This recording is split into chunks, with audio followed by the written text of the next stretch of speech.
ফল মৌসুমে দাদা দাদি নানা নানিরা সবাই চায় শিশুদেরকে আমের সঙ্গে পরিচয় করে দিতে, বিভিন্ন ফলের সাথে পরিচয় করে দিতে। কিন্তু দুর্ভাগ্য যে এইসব ছেলেরা জোর করে, এই যে ছেলেটাকে জোর করে আমের সঙ্গে পরিচয় করার চেষ্টা করছে, কিন্তু ও মোবাইলের দিকে ছুটে যাচ্ছে বারবার। মোবাইল প্রীতি এদের মধ্যে এত বেশি, এই মোবাইলের দিকে হেঁটে আবার ধরে নিয়ে আসা হচ্ছে, আবার তার সাথে এখানে রাখার চেষ্টা করা হচ্ছে। বন্ধুরাও দাঁড়িয়ে আছে, খেলাধুলা করবে, তাও যাচ্ছে না। সে মোবাইল যেখানে আছে সেখানে বারবার যাওয়ার চেষ্টা করতেছে। আর এই যে আম খেলা, মোবাইল খেলা, এই চলছে, ক্রমান্বয়ে চলছে।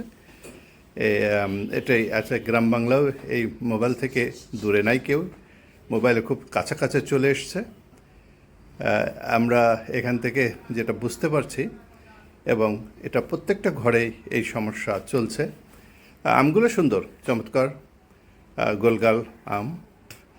ছেলেটা অনেক মিষ্ট।